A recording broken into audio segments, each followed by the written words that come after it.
Hi, everybody. I'm really excited to get started with our panel today. But first, a little background. Two of the panelists that are with me today, Joe Nadro, who's Head of Innovation and Strategy at Wells Fargo Advisors, and Eva Marie Shaneborn, President and CEO, Northwestern Mutual Wealth Management Company, joined me about 6 months ago as part of Tegra 118's Connecting, Communicating, Leading, and Learning Through Crisis webinar series. Robert White, Managing Director, Chief Information Officer, Investor and Investment Solutions, LPL, also participated in the series. And although he is not with us today, I'm pleased to have Rob Petman, Executive Vice President, Wealth Management Solutions at LPL with us. So the webinar that we had focused on many topics, including best practices in managing through a pandemic, motivating and leading employees and clients in times of crisis, really understanding the biggest lessons learned, new policies embraced, and of course, the key role that technology continues to play. We covered a lot of ground in that webinar series, and it would be great to get the gang back together again and springboard from our discussion 6 months ago to share where we are today. So let's dive in. For those who may not have listened in on our webinar series, let's give each of you an opportunity to talk about your role within your firm and your key areas of focus. So Joe, let's start with you. Sure. Thanks, Cheryl. It's good to see you again. So I run a group called Independent Brokerage and Platform Services. What that really is, I'll break it down. There's really 3 groups. The first is I'm responsible for all non-employee distribution at Wells Fargo Advisors. So our FiNet channel, our RIA, and our First Clearing platform. I'm also responsible for a group that's responsible for digital and automated investing. And so that incorporates our Wells Trade and Intuitive Investor, which is our digital advice offering. And I'm also responsible for the evolution of all of the firm's platforms. So everything that our advisors and our clients touch and feel on a daily basis. Is that it? That's it. That's all I got. All right. Thank you. How about you, Eva Marie? Thank you, Cheryl. I'm accountable and responsible at Northwestern Mutual for our wealth management division. So Northwestern Mutual has over 4.6 million risk clients and 1 million clients who take advantage of our wealth management offering. So we have over 7,000 advisors and 13,000 team members. So I'm accountable and responsible for everything that goes into caring for the teams, advisors, and their clients. Great. Thank you. And Rob, what about you? So I'm responsible for a team called Wealth Management Solutions. And similarly, that would be all of our advisory platforms, the investment products, whether offered in an advisory or brokerage capacity, and our relationships with those firms, and actually the technology firms that support wealth management. And on top of that, if you think about sort of rounding all of that piece out, there's also the trust company that's a value-added resource that we have for advisors to help solve the trust problems. Well, we've got some great talent on this call, so thank you all. And when I think about the role of advisory in our industry today, it's just so critical. So we're going to get into that.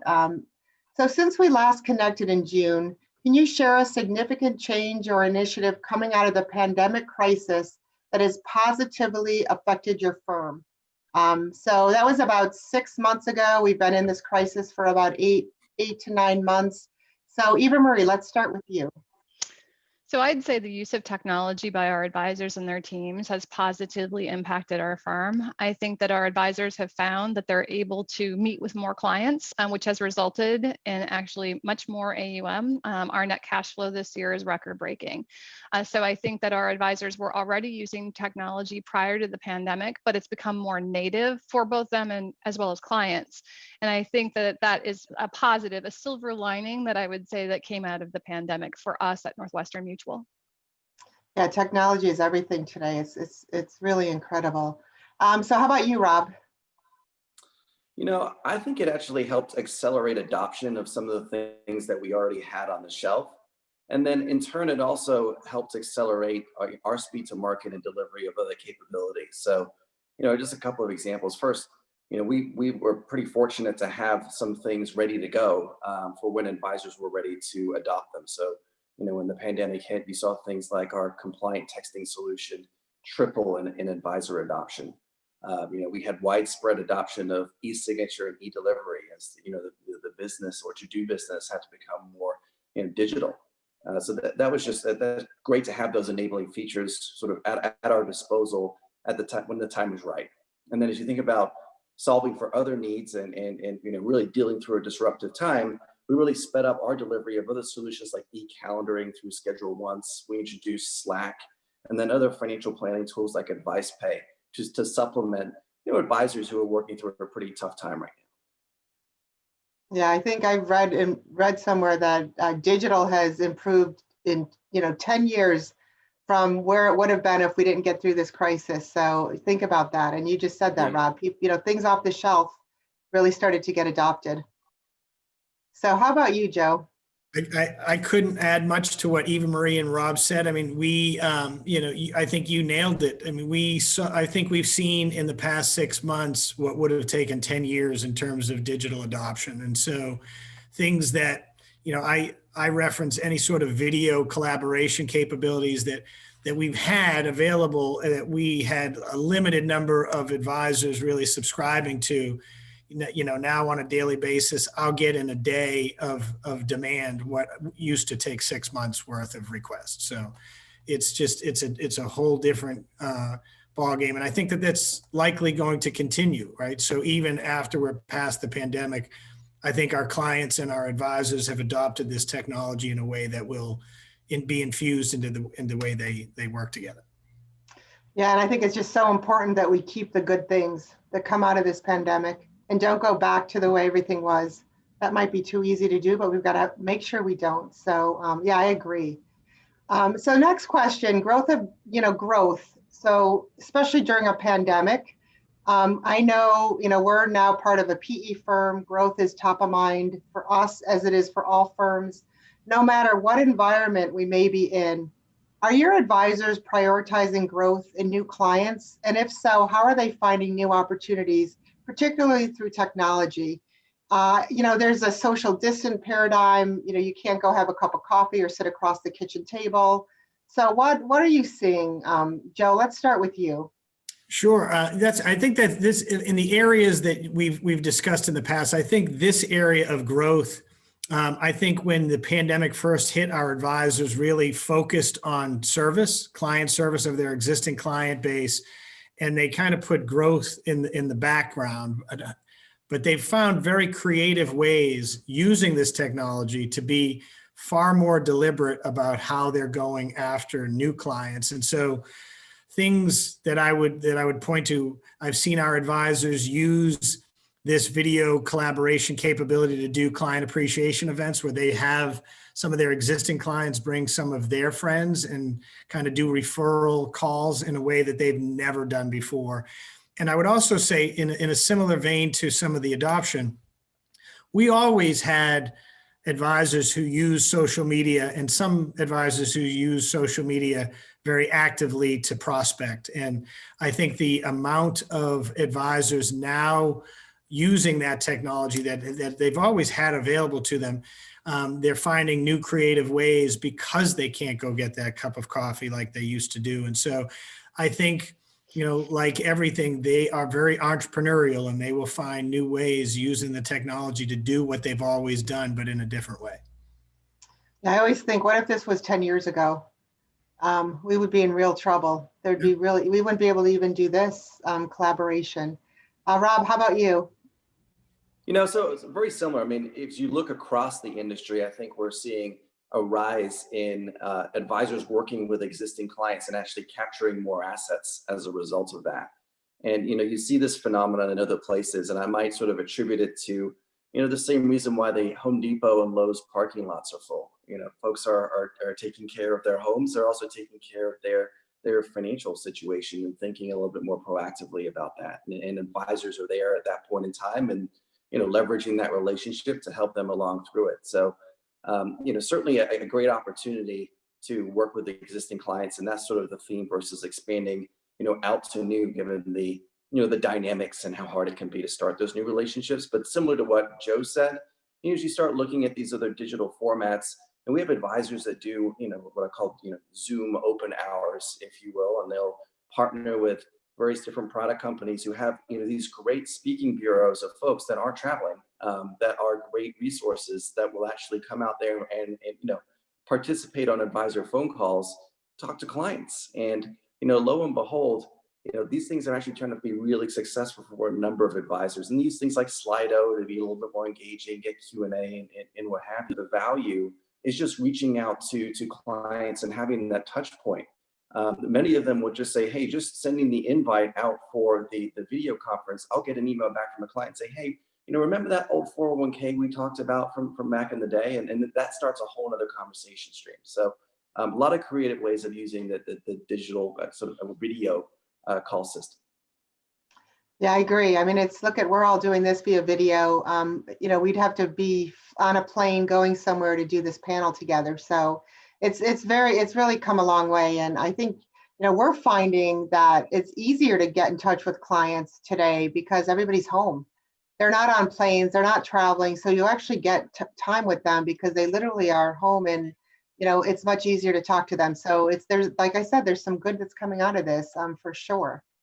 I'm going to go to you, Eva Marie, on the next question. So it's clear today's new normal is accelerating the need for digital growth and adoption. This rapid migration is likely to continue and change the way firms and advisors work with their clients. What can advisors who are not familiar with technology before the new normal do to grow their skill sets and their business? So I'd say that much of what goes on that gets in your way is in your head. And so I think that opening your mind up to that there are possibilities with technology that can bring you closer to your clients. And our advisors have found that they've been successful in prospecting virtually. I get to talk to our advisors quite a lot and their teams, and they surprise themselves in bringing in multi-million-dollar clients virtually. So I think that, get over your own mental model of what is possible and try on the fact that you can be successful in prospecting and having a national practice.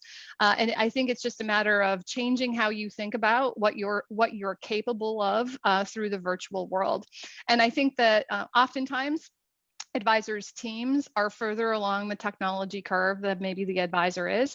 And so leveraging the knowledge that your team has and having them help you to think about what the practice of the future might be. So we're really fortunate in that we have very strong teams. And I think that sometimes the team members push their advisors to think differently about what the future may hold. So I'd say challenge your mental model. That's my one tip of how to capitalize on this opportunity that's been provided to us as a result of this crisis.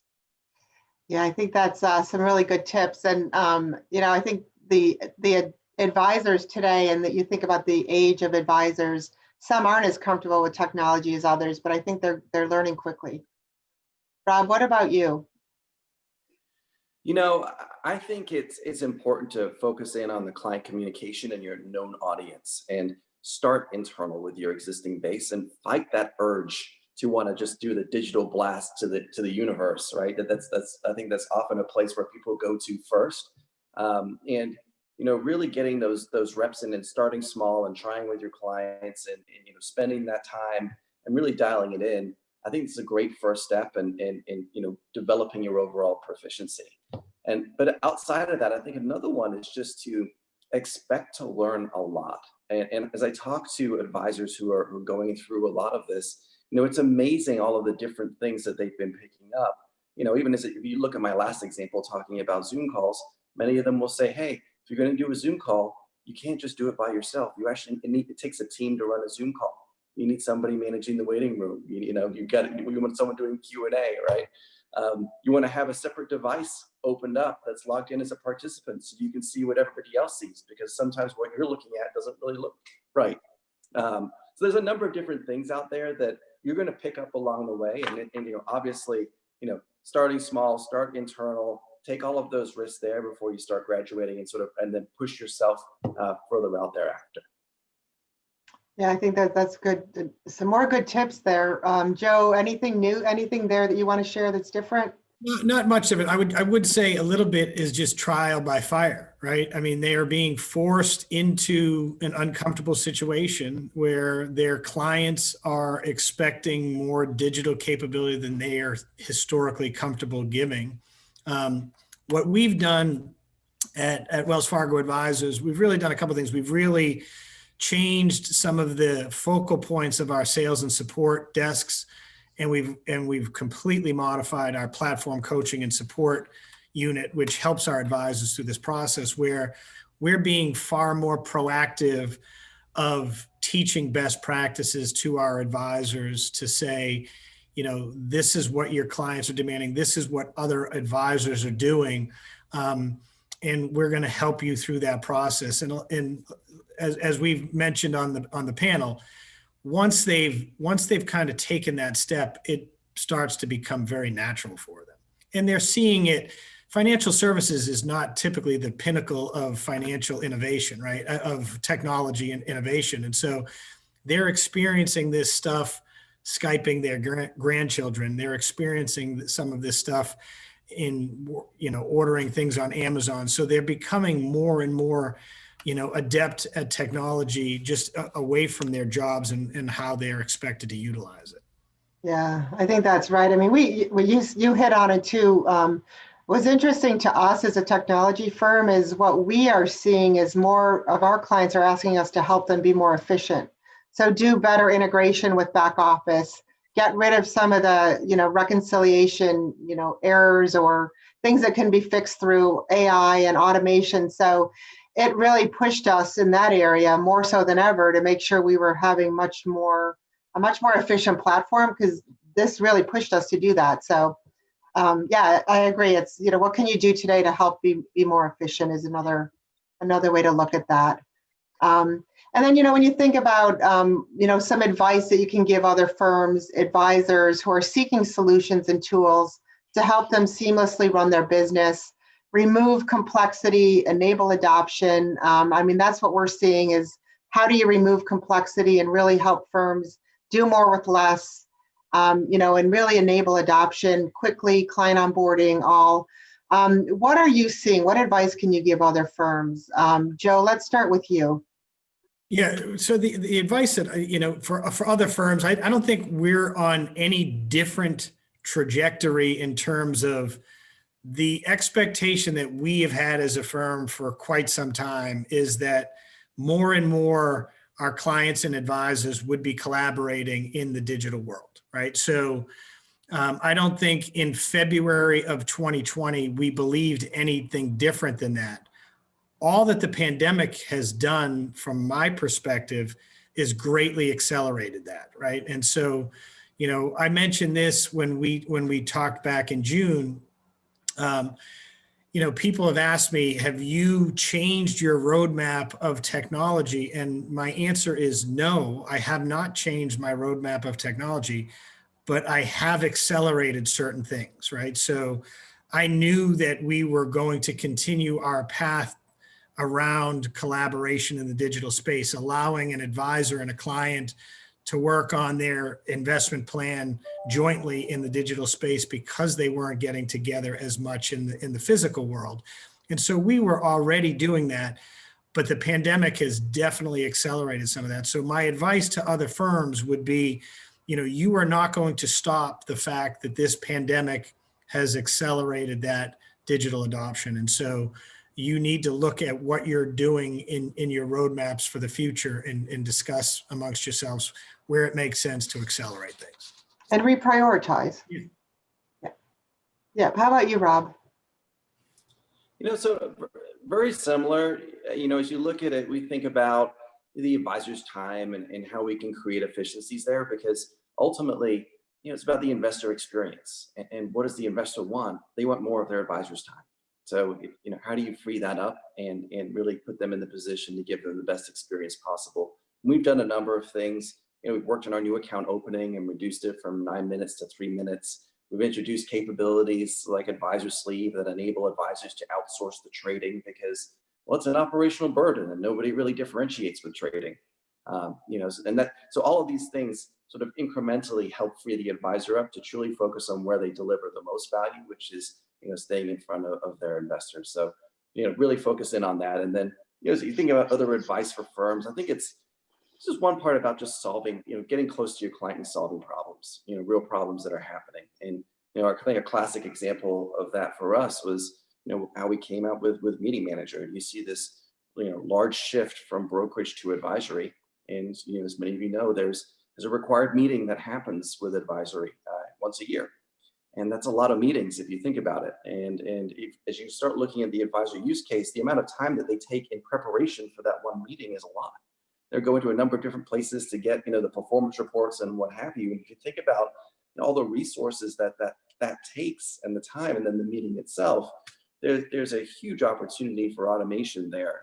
And that, as we thought about that, that's ultimately how we arrived at a solution that essentially creates these packages for advisors and gets them ready to have those meetings and, serve their clients and certainly record their responsibilities. Yeah, that's the the front office too, right? The work that you can do to help on the front office, meeting planning, making sure they're hitting their goals. All that is just so important right now. Eva Marie, is there anything more that you'd like to share there? No, I think they covered it. Okay, good. Yeah, that was great. So the next question is about talent, and I'll start with Rob on this one. But thinking about talent within your firm, can you tell us how your firm is successfully managing its people, particularly as you navigate talent and skills, how you look at gaps, how you accelerate workloads? I mean, we're seeing workloads be, tremendously accelerated and people working longer hours. How you're doing virtual teams, even how you're onboarding.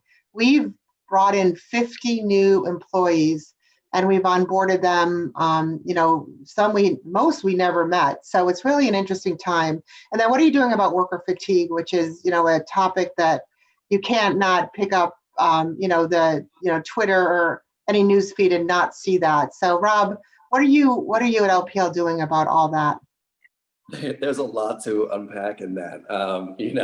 I think first and foremost, and this is a concern, I think, for a lot of companies, is when your workforce is mostly digital, I think the thing that we hear most is this concern about the loss of culture and how do you maintain that culture and that bond. And that's something that we really lean in and focus on at LPL.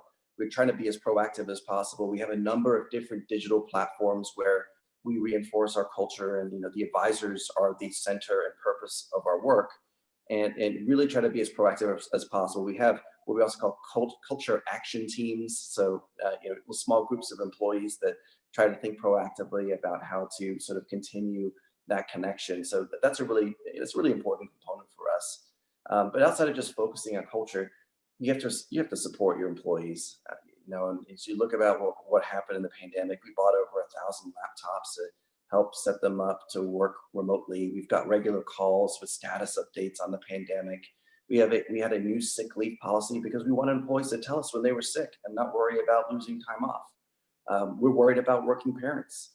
That's a real burden because you've got 2 jobs all of a sudden. We have things like podcasts to help working parents. We have a homework helpline. So a number of different things in trying to help support them through this, because their safety and certainly health is a top priority. And as you think, and as I get to probably the last part around engagement and fatigue and other things, I think myself as a leader, I've tried to have what I call take an opportunity really to have virtual coffees. I just every week I'll have several virtual coffees with members of my team and just take the time to check in, see how they're doing. No agenda, just free flowing conversation. And it's been really great to spend a little bit more time and leverage that opportunity to get to know folks a little bit more, see what's going on, and try to be receptive to that.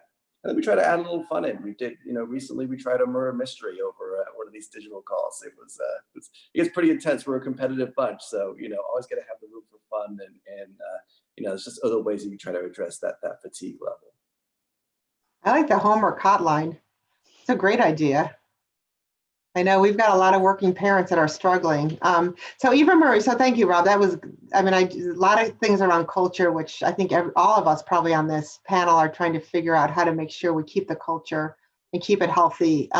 Eva Marie, I know when we spoke last, one of the things that you talked about was ending meetings always 10 minutes early. So 30 minutes meetings were only 20 minutes and 60-minute meetings were only 50. And I tried that and it didn't work for me. But how about you? What are you doing, for your teammates and fatigue and all the things that I talked to? So we're still doing that, but I give people fair warning. Like, we've got 2 minutes left, and it clicks for them that the reason I'm saying we have 2 minutes left is because we're ending at 10 minutes early. It doesn't always work, but you can attempt. The other thing that we're doing is we're giving employees the day before Thanksgiving off. And then we're giving a couple of days at the end of the year off. In addition to the normal PTO, we're allowing rollover of PTO into next year. So I would say that for Northwestern Mutual, our employees have been tremendously resilient. And if there was like one word that I would pick for all of us throughout the pandemic, it would be the resilience that people have demonstrated through all of this change. So coming into 2020, we had an aggressive roadmap, which we've delivered above and beyond, because for us, it was very important for us to maintain a culture of community. And so with our advisors, we're spending a lot of time on virtual meetings with them. Both our chief market strategist and I and other leaders within the company are bringing together some of our top advisors for conversations. And what's awesome about that is that while we did that in person, some of these advisors actually haven't talked to one another before, because how we're structuring them is we're very specifically picking different advisors from different regions. So it's sort of a fun thing. So we're able to maintain our culture and our community through virtual coffees, virtual happy hours, and we're focused on teams as well. And so I think that it's important for every leader at the company to demonstrate empathy and authenticity for the employees. And we're really working hard at acknowledging where people are at, given the things that Rob and Cheryl, you said about, people who have children at home. It's just much more of difficult. But I'll tell you, I don't see that in the work product of these folks. I mean, these people have delivered a tremendous amount of value for our advisors, their teams, and clients in 2020. Yeah, it's amazing. And I think leadership, right? The word that I'm hearing all the time is empathy, which you said, Eva Marie, and it's really important when you think about what's happening. Joe, anything to add there? No, I mean, I think the three words from my perspective on this topic: culture, onboarding, and work-life balance. I think Rob hit it on culture. It's, immediately after the pandemic, all of the people who had already been ingrained in the culture, just simply went remote. And so the culture was maintained. But the further we get from March of 2020 till today, more and more people have been onboarded who haven't experienced that culture and have only experienced the virtual nature of what we do.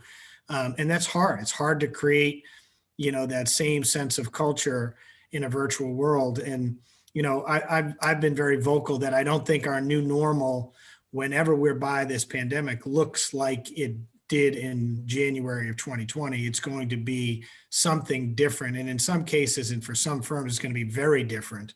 And people are going to have to find what that new balance looks like. But in terms of work-life balance,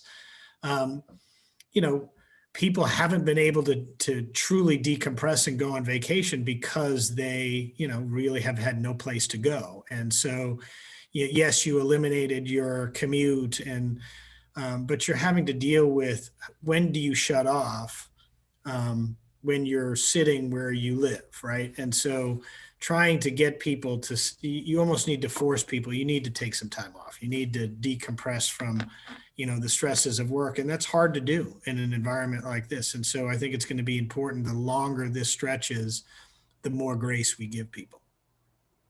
Yeah, completely agree. I like that word, Joe, grace. That's really powerful. Yeah. Yeah, it is. And I think, hopefully we're seeing a vaccine, the news of a vaccine. Hopefully we'll see, this time next year, we'll see where we all are, but hopefully we'll be, maybe we'll be together at the T3 meeting.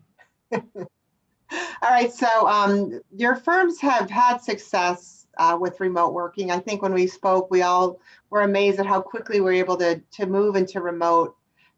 What's changed in the last 6 months? Where do you see remote working or even the future of work heading for your firm? Or what some of the variables or key indicators what are they that you and your firms are assessing and moving forward? And, I don't say it when you return to work because we're all working, but when we do return to office, are you talking about what that's going to look like? Rob, you want to start with that?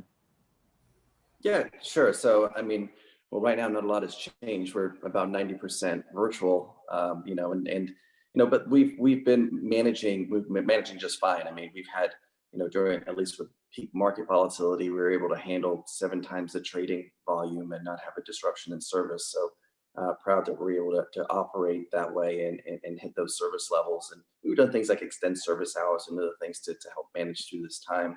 But as you start thinking towards the future of what the future holds, I really do think, and this is a great question for our financial services and really a lot of businesses around America, it's such a missed opportunity to go back to the status quo because you're experiencing, a number of different benefits. And granted, all of this is not ideal, but there have been some real key learnings and to sort of regress to where we were before.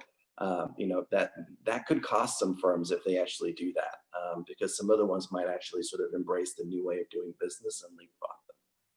So we're thinking through what that means for us and our model, and how we get creative with that. No, I think that's so important not to go back to the way. I think about all of you. We all got on planes all the time. We would go get on a plane, 10 of us go see Wells Fargo, spend an hour in their office, 10 of us get back on a plane and go home. What a waste of a day. I loved being at the Wells Fargo office and being there, LPL or Northwestern Mutual. But think about if you send just one person or 2 people and the rest are via video, you can just accomplish so much more. So I'm really, really focused that we don't go back to the way that it was, because it's going to be too easy to do that. But I think everybody has to be, make a concerted effort that they keep the good things that they've learned through this. So I agree, Rob. Joe, what about you? Yeah, the only thing I would add to what Rob has said, I mean, when we initially went into this remote kind of work mode, and like everybody, we were probably 10% remote, and now we're 90+% remote. So we've done a complete, reversal. The focus was just staying operational. Now that we've been in this remote environment for a while, we've had much more dialogue around how do you ensure the productivity? How do you maintain work-life balance while still measuring productivity? You're not, as a manager, you're not physically walking around and seeing the people you're managing and kind of managing by walking around, if you will. And so you have to find new tools. And we as firms have to provide those tools for our managers. And we're looking for new creative ways to say, how do you measure the remote environment? Because we know that even once we're back physically together, at least part of the time, we will have a population of folks that remain remote, whether that's, rotating or whether it's a discrete population, I think is yet to be determined. But we're going to be managing in a more remote working environment going forward, almost by definition, and we have to get better at it. Yeah, we actually closed some offices. Those that had 50 or less people in it, we just closed them. And I know LPL just opened a big office in Austin, and I think some of you are doing the same. So it's interesting, right, when you think about what that's going to look like going back. Social distancing, which is two words we didn't talk about before the end of February, early March. So as limited in-person interactions continue, how is your firm and advisors managing client relationships and communications? Can you share some creative, differentiating ways your firm is engaging with clients? That's different than what we talked about already, but I think this is really getting to the client perspective. And, I'll just ask one question too. We're thinking about, we always send holiday cards and we always send holiday packages to our clients. We can't do that this year because nobody's in the office and nobody wants to give out their home address. So what do you do in that instance too? So, it's a whole different animal there. So Joe, start with you on that. Sure. Well, and first of all, if you're going to send something good, I'm happy to give you my home address. I'll follow up with you. So it's, from the standpoint of communication, I mentioned this in June.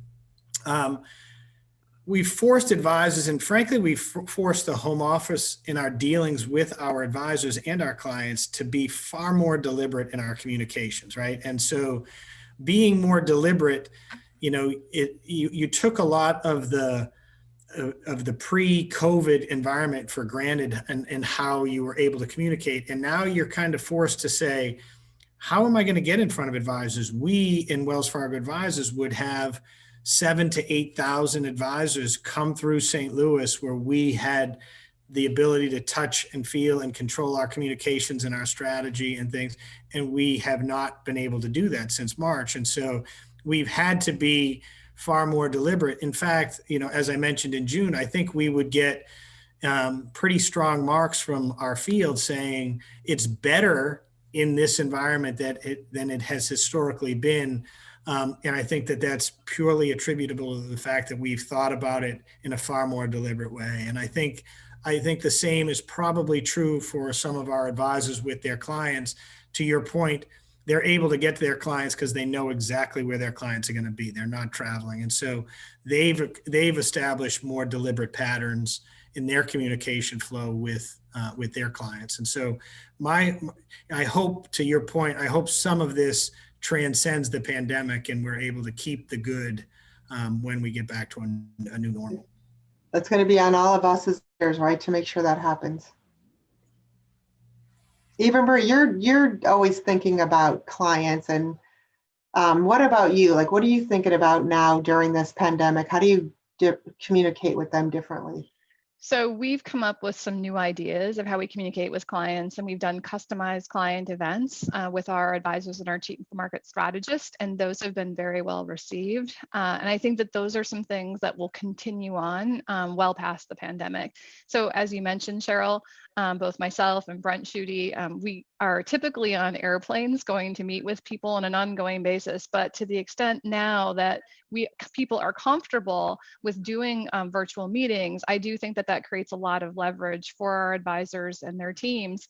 And it's just a different way that people have become more accustomed to. So we're hopeful that post-pandemic, we'll be able to keep some of these venues that we've created that actually allow us to reach more people effectively, both clients as well as advisors and team members. So that's how we're thinking about it on a go-forward basis. And I also think from an employee perspective, what it opens new doors for us to think about how we source talent from across the country, because we have proven that not only are we effective, we are highly effective working remotely.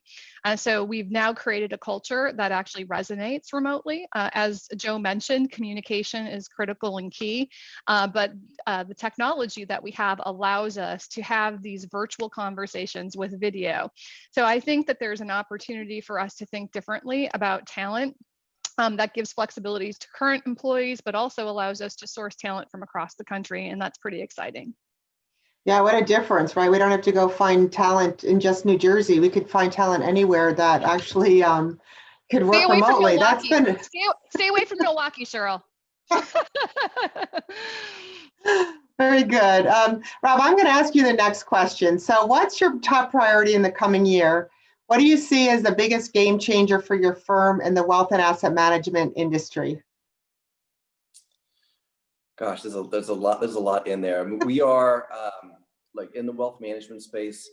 We are working towards enabling models-based practices for advisors in the easiest way possible. And what I mean by that is not forcing advisors to give up control of models to third parties. It's really about the practice management component of having a concentrated focus on a narrow set of models and implementing that effectively across your investor base, so you're able to produce great outcomes and be nimble in the marketplace. And we will seek to do that through a number of different ways. Whether advisors want to, they want to outsource to our research team or to another strategist, great. If they want to build their own models and outsource the trading to us, great. If they want to build their own models and do the trading themselves, we'll facilitate that as well. Or, even if you think about model marketplaces, if you want to, use somebody else's model and review and release the trades and stay in control, do that as well, right? So any sort of flavor, if you will, to run a practice like that, that's one of our key focuses, along with the integration of planning obviously into the overall client experience of how that shows up both on the front end and pulls through all the way to the ongoing investor experience. Yeah, that's great. Model marketplaces are big these days, that's for sure. I think everybody has one and it's important. So Joe, what about you? Yeah, I would probably give you a short term and a longer term answer. In the short term, we at Wells Fargo Advisors are a very planning oriented culture, right? We have great adoption of planning, but we have varying levels of the level of participation of our clients in those plans on an ongoing basis. And so when I talk about collaboration, a lot of times people automatically jump to video collaboration and video conferencing capabilities. But, for us, I would be thrilled as we build out the capability for clients to be more participating in their own plan, right? So how do they think about what would my plan look like if I were to retire early? What would my plan look like if my children went to an Ivy League school? What would my plan look like if I bought that sailboat that I've been talking about? And really be lockstep with their advisor and their clients in this digital space, working on their plan jointly. We're doing more and more in that space, and I think that is going to be a game changer for us. Longer term, I know machine learning and artificial intelligence are buzzwords that get bantered about quite a bit, but I think financial services have levels of data that no other industry has on their clients. So their ability to use those technologies in value add ways to provide next best alternative things and predictive analytics on things that they're seeing for either directly to their clients or to their clients through the advisors. I think the next 5 years are going to show leaps and bounds in this space. So I'm excited about what could be done. Yeah, as a technology leader, I agree. That is where everybody's going next. Eva Marie. So what we're thinking about for the future is really around client experience, and in particular, client serve with a holistic plan, integrating insurance as well as investments. So that has implications for client experience end to end, and then as well as advisor experience. So we like to think that we're developing best of breed tools that we need to integrate together. So while the tools that stand alone are powerful, and I think this is maybe what Rob said earlier, it's like how they work and how you create that experience above them is critical.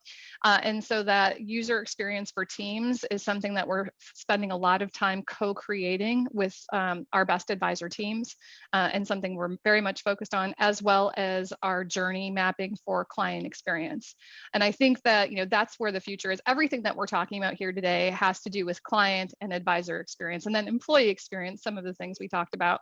So we're focused on uplifting advisor team experience, because we know that if we can do that, we can save our advisors money, but then also their team members can work on client-facing work, which we think is highly impactful. So that's what we're thinking about. And that's not just 2021, that's forever and ever. And I'm sure that Joe and Rob would both say the same thing. Yes, I would agree. All right, last question. Let's close on a positive personal note. What's the most rewarding aspect in your life right now, or something positive that's happened to you emerging from the past 8 months? So how about Eva Marie? Let's start with you. Well, I know this will be shocking to you, but prior to the pandemic, I could cook macaroni and cheese. And now that I've had all of this time on my hands, I've actually become quite a chemist in the kitchen. Nice. So, yes. So I know how to I know a few tricks in the kitchen now, which I can't believe how easy it is to cook some of these things. Like, it's actually faster for me to cook it myself than it is to go out to eat. So I think that that's been terrific. Although Andrew tells me that he can't wait for me to go back to my work friends to go out to dinner, because he's like, you like fancy food and he just likes it simple. Like, meat on the plate is how he rolls. And so since I've become a chemist, I'm far more interested in more fancy food. Your Thanksgiving table will look amazing, right? Yes, yes. All right, Rob, how about you? Oh man, so I have a guilty COVID purchase, and I bought a Sprinter van. I have 2 little kids, and we have to get them out of the house. So we have this Sprinter van. If you see them, you can do a lot of things in these vans. Got a bathroom in the back, take them out and go camping. And I mean, look, the net out, the most positive thing is I'm not traveling as much as we all were. And, you know, the time with the family has just been, it's been incredible. Yeah. Joe? I would say I'm one of those people that actually, two of my three children have had COVID. My parents have had COVID. And, you know, it's affected me quite significantly over the past. So I'd just say the following, especially as we're approaching Thanksgiving. You know, the time that I've been able to spend more with my kids and the time I've been able to spend more with my family, I think people take that for granted. I hope the silver lining in all this is that people appreciate that a little bit more than they have historically done. And so just remember to hug your kids, hug your family, hug your friends, because that's what's important in life. I love that, and I'll end with my oldest son and his new bride who got married, very small wedding in July, live with us. They decided that they were going to save for a house in July and moved in, and that never would have happened. Yeah. If it weren't for this. So I'm with all of you. You all said it's family time, and so appreciate it. So thank you all so much for your time. It was so good to connect again. And Rob, you did, don't tell Bert this, but you did, you know, a really good job. I don't even know, I can't say better, but maybe better than Bert would have. So I'm definitely going to tell him. All right, thanks all. Bye, Have a good week. Thank you. Yep. Bye.